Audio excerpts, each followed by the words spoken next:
December எத்தனை start பண்ணியிருக்கேன். அப்புறம் கால்னு ஒரு வெப் சீரிஸ் பண்ணியிருக்கேன், YouTube web series.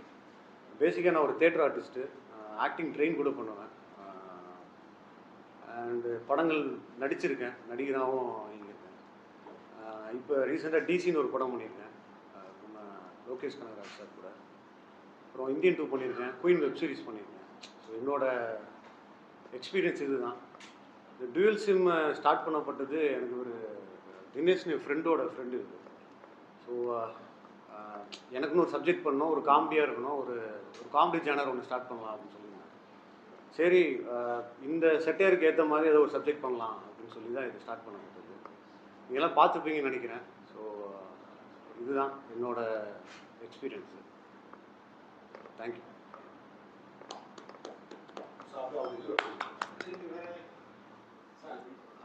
Twelve சிம்மோட hero நான். ஸோ என்னை இன்ட்ரடியூஸ் பண்ணி வச்சது ஃப்ரெண்டு தினேஷ், ஸோ மச்சான் கபில்.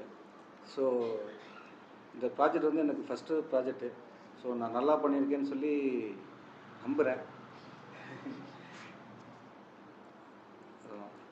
தேங்க்யூ.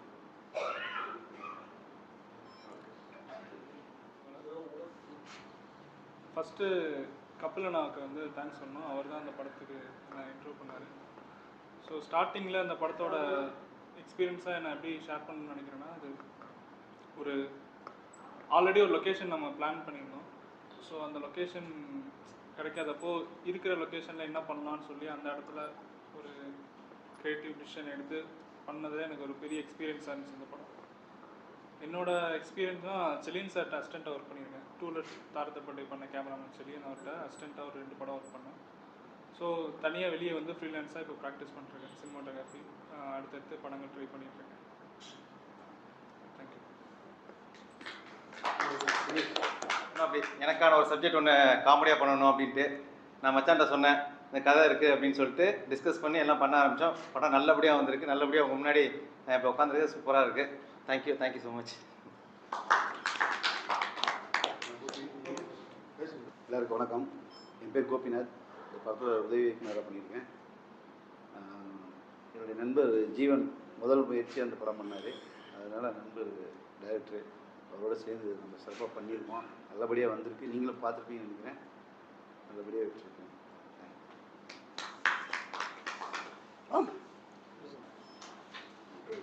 ஸோ எல்லாருக்கும் குட் மார்னிங். டுவெல் சிம் இந்த படம் கபில் டைரக்டட் அண்ட் ஜீவன் ஹீரோவாக பண்ணியிருக்காரு. ஒரு புது முகம் தமிழ் சினிமா கிடைக்குதுன்னு நினைக்கிறேன். அண்ட் இந்த படத்தை எல்லோரும் சப்போர்ட் பண்ணுங்கள், யூடியூப்பில் பாருங்கள், ஷேர் பண்ணுங்கள். அண்ட் நான் இந்த படத்தோட ஏடி. ஸோ இன்னும் மேலும் மேலும் நிறைய ப்ராஜெக்ட்ஸ் பண்ணுவோம் நம்புகிறோம். உங்களோட சப்போர்ட் அதுக்கு தேவை. Thanks lot.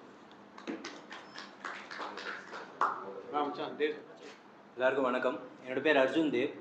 ஒரு ஆர்டிஸ்ட். கபில் டைரக்டர், இந்த டுவெல் சிம்மோட டைரக்டர் என்னோடய ஃப்ரெண்டு. ஸோ இந்த மாதிரி ஒரு ப்ராஜெக்ட் பண்ணுறதா சொன்னாங்க. ஸோ பேக் எண்டில் ஒர்க் பண்ணேன். ஸோ இன்றைக்கி இன்வைட் பண்ணியிருந்தாங்க, வந்திருக்கேன். டீமுக்கும் டைரக்டர் கபிலுக்கும் என்னோடய பெஸ்ட் விஷஸ். நீங்கள் இந்த ஷார்ட் ஃபிலிமை சப்போர்ட் பண்ணி இன்னும் நிறைய பேர் கொண்டு போய் சேர்க்கணும்னு ரெக்வஸ்ட் யூ. தேங்க்யூ. இதுக்காக தான் எடுக்கணும் அப்படின்லாம் இல்லை. எனக்கு அவன் அப்பியரன்ஸ் பார்க்கும்போது ஓகே, இந்த மாதிரி ஒரு பையன் ஓகே, ஒரு பொண்ணு பார்க்க போகிறப்ப இந்த காலத்து பர்டிகுலராக இப்படி நம்ம எப்படி சொல்ல வருது, அது குறையன்னு நான் சொல்ல வரல. ஓகே, இப்படி ஒரு பையன் பொண்ணு பார்க்க வரான், அந்த பொண்ணோட மனநிலைமை என்ன அப்படின்ற ஒரு இருக்கும். ஏன்னா இப்போ எல்லாம் ரொம்ப எக்ஸ்பெக்டேஷன் வைக்கிறாங்க இல்லையா, மாப்பிள்ளை எப்படி இருக்கணும் அப்படி இருக்கணும் அப்படின்னு. ஸோ அதை தாண்டி இதில் ஏதாவது ஒரு கான்ஃப்ளிக்ட் வைக்கலாம்னு பார்க்கும்போது அவனுக்கே வந்து இந்த மூட் ஸ்விங் மாறுது. இந்த பொண்ணோட அந்த பொண்ணு பெட்டராக இருக்கலாமா, எதை சூஸ் பண்ணுறது அப்படின்னு. ஸோ அப்போ வந்து இப்போ 2 பேருக்குமே வந்து என்ன அப்படின்னா, ஆண் பெண் 2 பேருக்குமே ஓகே இதோட அது பெட்டராக இருக்குமா, அதோட இது பெட்டராக இருக்குமான்னு சொல்லி இன்னொரு குழப்பத்தில் தான் இருக்கிறாங்க. ஸோ இப்போ இவன் போகிறதே வந்து அந்த பொண்ணுகிட்ட எனக்கு எனக்கு உங்கள் ஃப்ரெண்டை பிடிச்சிருக்குன்னு சொல்கிறது தான் போகிறான். பட் அங்கே பொண்ணே அங்கே உட்காந்துருக்கும் போது இவனோட டோட்டல் இதே மாறுது. ஸோ இவன் தன்னை பற்றி ரொம்ப பெருமையாக ப்ரொஜெக்ட் பண்ணிக்கிறான். ஸோ எண்டில் வந்து இவனுக்கு இருக்கிற ஒரு ஒரு ஒரு சர்ப்ரைஸ் மாதிரி தான் அது வந்து அது முடிச்சிடலாம். ஏன்னா இவன் வந்து போய் ஒரு சர்ப்ரைஸ் கொடுக்குற மாதிரி போகிறப்ப அவங்க 2 பேரும் இவனுக்கு ஒரு சர்ப்ரைஸாக மாற்றி விட்டு போயிடறாங்க அப்படின்ற மாதிரி ஒரு ஜோக் கண்டென்ட்டாக அது முடிச்சிடலாம் அப்படின்னு சொல்லி. அவரை சூஸ் பண்ண காரணம் இல்லை சார். அவரை சூஸ் பண்ணலாம், அவருக்காக தான் அந்த கதை. ஸோ அது அப்படி தான் நடந்தது. ஸோ அவன் நடிக்கணும்னு விருப்பப்பட்டனால சரி அவனுக்காக ஒரு கதை பண்ணலாம் அப்படின்னு சொல்லி பண்ண கதை தான். இதே ஃபியூச்சர் பண்ண போறீங்களா அதான் ஸ்கிரிப்ட் பண்ண போறீங்களா சார்? இல்லை ஃப்யூச்சருக்கு இது நிற்குமான்னு தெரில. ஏன்னா இது கொஞ்சம் பொலிட்டிக்கலாகவும் இருக்குது இல்லையா? ஏன்னா இது கொஞ்சம் லெஸ்பியன் சம்மந்தமாக இல்லை பேச போகிறோம். ஸோ இது யாரும் காயப்படுத்தக்கூடாது. ஏன்னா அவங்க என்ன உணர்வில் இருக்காங்கன்னு நமக்கு தெரியாது. அதனால் இது ஜோக்காக இருக்கிறது பெட்டராக இருக்கணும்னு என்னோடய ஃபீல். அதை தாண்டி இது நம்ம ஃப்யூச்சராக பண்ணோம் அப்படின்னா இன்னும் அதில் கொஞ்சம் ரிசர்ச் பண்ணுற மாதிரி இருக்கும். ஸோ இது ஃப்யூச்சர்லாம் வேறு ஃப்யூச்சருக்கு நம்மகிட்ட 2-3 சப்ஜெக்ட் இருக்குது, வேறு ஏதாவது நம்ம ஒர்க் பண்ணலாம்.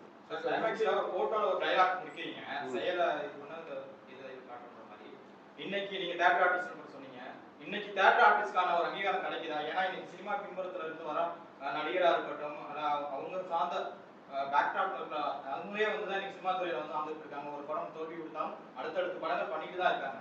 உங்களுக்கான அங்கீகாரம் எப்போ கிடைக்கும்ன்றதை நீங்க தனிச்சுமா எப்போ கிடைக்கும்ன்றது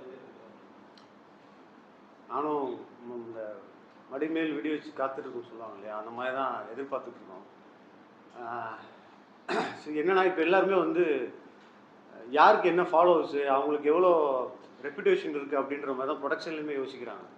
ஸோ அந்த பாயிண்டில் வந்து ஓகே இவரை நம்ம காசு பண்ணோம் அப்படின்னா இவரை ஃபாலோ பண்ணுறவங்க ஓகே நம்ம இந்த படத்தை பார்க்க வந்துடுவாங்க, அவங்களே வந்து சோஷியல் மீடியாவில் ப்ரொமோட் பண்ணிடுவாங்க அப்படின்ற ஒரு ஸ்ட்ராட்டஜிக் ஃபார்மெட் தான் இங்கே வந்து அப்ளை ஆகுது. ஸோ ஆக்டிங்கை தாண்டி நம்ம ஸ்லோ மோஷன் வச்சு அவங்க நல்லா பண்ணுறாங்களா இல்லையா, இல்லை கட்ஸ் வச்சு காமிச்சிட முடியும். ஏன்னா அந்தளவுக்கு டெக்னீஷியன்ஸ் எல்லாம் வளர்ந்துருக்காங்க இல்லையா? ஸோ இது மாறணும்னா ப்ரொடக்ஷன் சைட்லேருந்தோ இல்லை டைரக்ஷன் சைட்லேருந்தோ யார் பெட்டராக இருக்காங்களோ, நான் அந்த மாதிரி ஆட்கள் இருக்கிறாங்க. நான் பண்ணுறேன், எனக்கு ஒன்றும் பிரச்சனை கிடையாது, நான் பண்ணுறேன்னு சொல்லி ஆக்ட் பண்ணேன். ஸோ எனக்கு ரொம்ப டீம் வந்து ரொம்ப சப்போர்ட் பண்ணாங்க. என் டீம் எனக்கு கிடச்சது வந்து எனக்கு ரொம்ப லக்கின்னு நான் ஃபீல் பண்ணிகிட்ருக்கேன். ஸோ இந்த மாதிரி டீம் வந்து எனக்கு இன்னொரு தடவை அமையுமான்றது தெரில. பட் இந்த டீமை வந்து நான் ரொம்ப மிஸ் பண்ணுறேன். இன்னொரு தடவை சான்ஸ் கிடச்சிச்சின்னா கண்டிப்பாக வாய்ப்பு வரும். 3 ஹீரோ யூஸ் பண்ணிக்கலாம். ஆமாம். ஃபியூச்சர் ஃபிலிமு மாற்றுறதுக்கு கபில் சொன்னார்னா நெக்ஸ்ட்டு ஃபியூச்சர் ஃபிலிம் பண்ணலாம். இந்த இடத்துக்கு என்ன அழைச்சிட்டு வந்த நண்பர் பிஆர் கோவிந்தராஜ் சாருக்கு ரொம்ப நன்றி. ஏன்னா இப்போ சார் சொன்னார் வந்து சார் புதுசாக ஒரு யூனிட்டு இந்த மாதிரி ஒரு ஷார்ட் ஃபிலிம் பண்ணியிருக்காங்க, இதை கொஞ்சம் பார்த்துட்டு கொஞ்சம் ரிவ்யூ பண்ணுங்கன்னு சொன்னார். நான் பார்த்தேன். எப்போவுமே வந்து ஒரு தடவை பார்த்துட்டு மேலோட்டமாக சொல்லுவோம். பட் சார் அனுப்பிச்சதுனால, கோவிந்தராஜ் சார் அனுப்பிச்சதுனால பட் நான் ஒரு தடவைக்கு 2 தடவை 3 தடவை பார்த்தேன். பட் ஏதாவது நமக்கு சொல்கிறதுக்கு வாய்ப்பு கிடைக்குமா அப்படிங்கிறது பார்த்தேன். பட் இங்கே வந்து பார்த்ததுக்கப்புறம் தான் யூனிட் புது யூனிட் இல்லை, கேமராமேனும் இயக்குனரும் வந்து ஆல்ரெடி அவங்க எக்ஸ்பீரியன்ஸு இன்றைய கரண்டு விஷயங்களாக சொன்னாங்க. அதனால் அவங்களுக்கு முதல்ல ஃபஸ்ட்டு யூனிட் எல்லாருக்கும் இந்த இதில் ஒர்க் பண்ண எல்லாத்துக்குமே வாழ்த்துக்கள். இதை நீங்கள் ஃபியூச்சர் ஃபிலிமாக பண்ணோ இல்லை வேறு கதையை பண்ணியோ வெற்றி பெறுங்க. ஏன்னா ஒரு குழு இல்லாமல் ஒரு யூனிட் இல்லாமல் வெற்றி பெற முடியாது. நீங்கள் 80-90 காலகட்டங்கள்லாம் இன்ஸ்டியூட்லேருந்து படிச்சுட்டு வந்தவங்க தான் பெரிய லெவலில் ஒரு யூனிட்டாக ஃபார்ம் ஆகி ஜெயிச்சதுக்கப்புறம் அவங்க தனித்தனியாக பிரிஞ்சு போயிருக்கிறாங்க. பட் சொன்ன மாதிரி சார் கேட்டார், ஃபஸ்ட்டு இதுலேயே ஒரு 2 கொடுத்துருக்கீங்க, எப்படி அவங்களுக்கு ஒத்துழைப்பு எப்படி இருந்துச்சு? இல்லை 2 அடி 4 அடி கேப்பில் தானே உட்காந்துருக்காங்க, எங்கே ஒத்துழைப்பு எதுக்கு எதிர்பார்க்க முடியாது. இதை கட்டி பிடிச்சி முத்தம் கொடுத்து உருண்டா தானே அது ஒத்துழைப்பு இருந்துச்சா இல்லைன்னு சொல்ல முடியும். ஒரு சாங் பண்ணி ஒரு முத்தம் கொடுத்து லிப்பு முத்தம் கொடுத்தா தான் ஒத்துழைப்பு தெரிஞ்ச முடியும். அவங்க ஆல்ரெடி கேப்பில் உட்காந்துருக்காங்க, அவங்களோட ரியாக்ஷன் கொடுத்தாங்க, இவங்களோட ரியாக்ஷன் கொடுத்தாரு.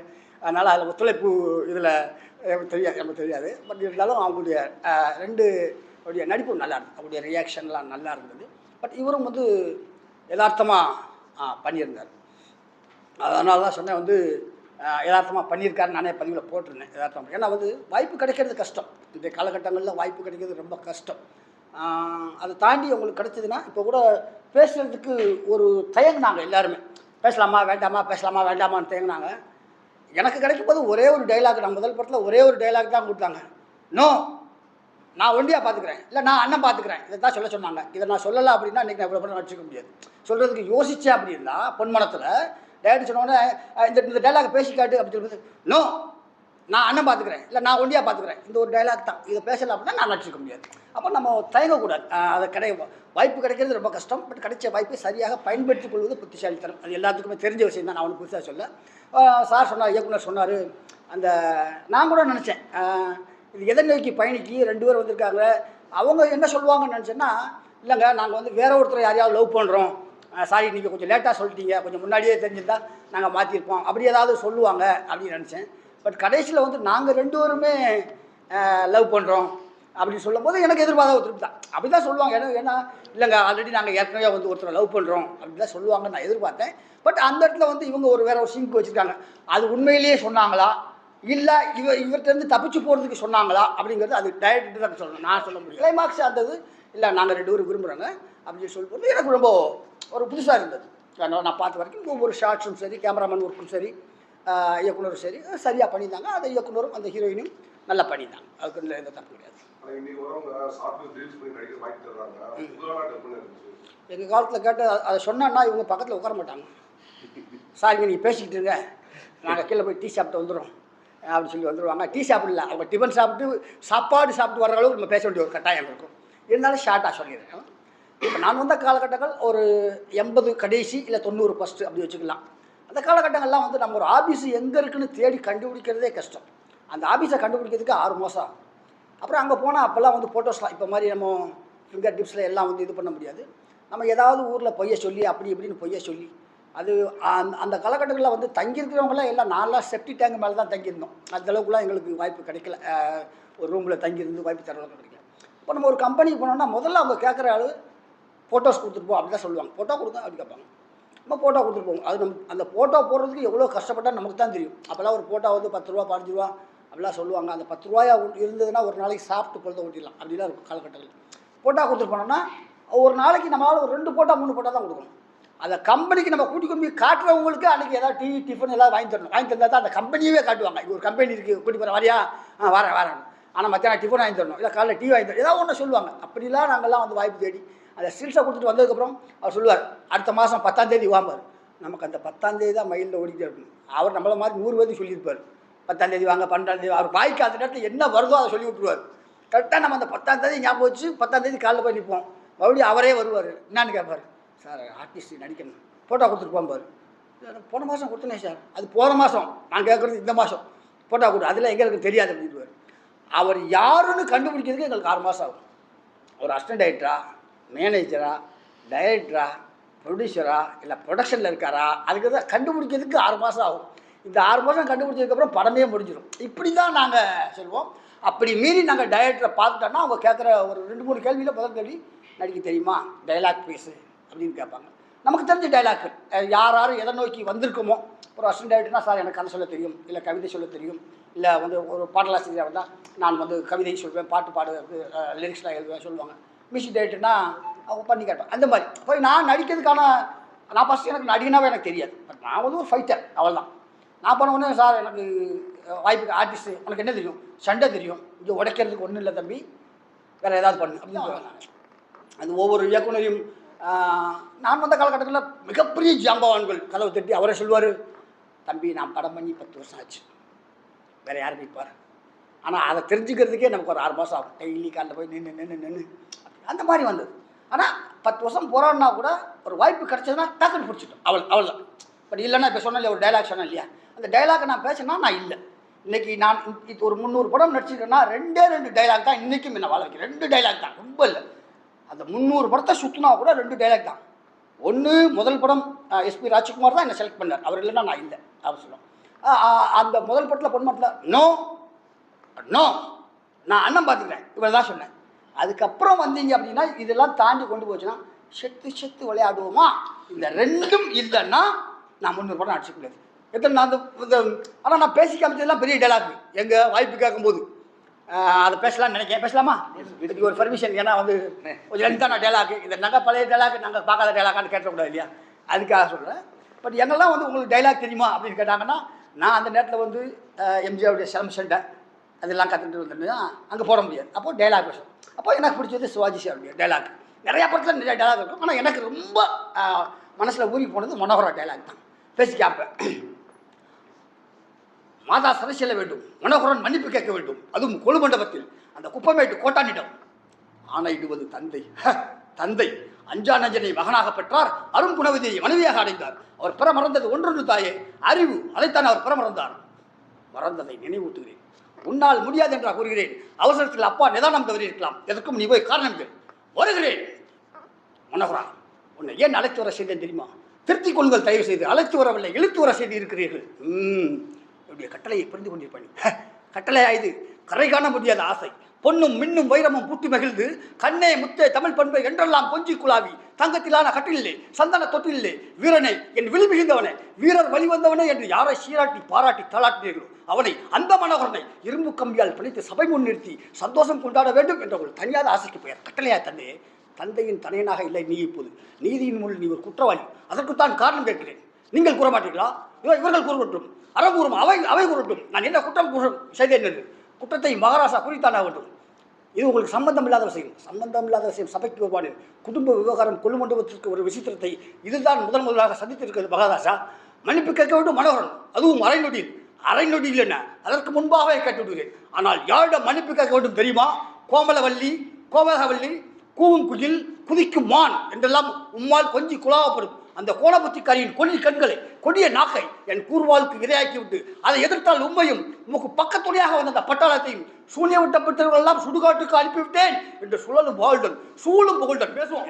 இப்படியெல்லாம் பேசி காமிச்சதுனாலதான் நமக்கு இந்த ஒரு டைலாக் கிடைச்சது. இவ்வளோ பேசி காமிச்சா இன்னும் நிறையா இருக்குது. அந்த தர்பார் சீன்லாம் வந்து மனப்பாடம் புக்கெல்லாம் வாங்கி மனப்பாடம் பண்ணி பேசுவோம்.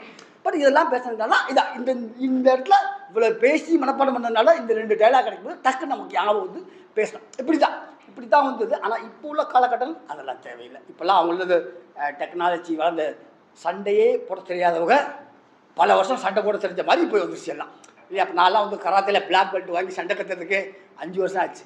அதான் என்னுடைய பட்டி வந்து சினிமாவில் ஒரு ஸ்டண்ட் நடிகராக தான் வந்தேன். அதுக்கப்புறம் எது கிடைச்சதோ அதை அப்படி தக்க வச்சு அப்படியே ஃபாலோ பண்ணி போயிட்டு திங்களோடு பிறந்தவளும் தென்றலோடு நடந்தவளும் தென்பொதிகை விட்டெடுத்த சந்தனத்தில் புதுமணத்தில் தோய்ந்தவளும் எந்தையும் தாயும் மகிழ்ந்து குழாவி சிந்தை இழந்திட சிறந்தவளும் எந்த நாவசிக்கும் நற்றமில் நங்காய் வாலி முத்தம் தந்து முகல் தழுவும் முத்தமிழ் மங்காய் வாலி. இந்த டூயல் சிம் இந்த ஜீவன் சார்களும் ஏனைய ஆக்டர் அனைவர்களுக்கும் என்னுடைய வாழ்த்துக்கள் சொல்லி நீங்கள் அனைவரும் பல்லாண்டு வாழ வேண்டும். பல்லாண்டு பல்லாயிரத்தாண்டு பல கோடி 100,000 பல்லாண்டு தின்னோன் மணிவண்ணா உன் சேவடிய செவிய திருக்காப்பு அடிய ஓடும் நின்றேந்தி பெருவேண்டி 1000 பல்லாண்டு வடிவாய் நின்பல மார்பிலே வாழுகின்ற மங்கையும் பல்லாண்டு வடிவாய் சோதி வளத்துடைய சுடராளி பல்லாண்டு படைவோர்க்கும் முடக்கமா பாஞ்சு சனி பல்லாண்டு வாடாரப்பட்டு வந்து நிதியில் வந்து வடிமன் கும்பின் ஊடாரப்பட்டு வந்து நிதியில் குடிமின் ஓட்டம் 7 காலம் கழிக்கிறோம் நாங்கள் ரேக்கதவால் இலங்கை பாலால் படை ஒன்று பல்லாண்டு வாழ வேண்டும் என்று சொல்லி இந்த வாய்ப்பு கொடுத்து அனைவருக்கும் என்னுடைய வாழ்த்துக்கள் சொல்லியிருக்கேன்.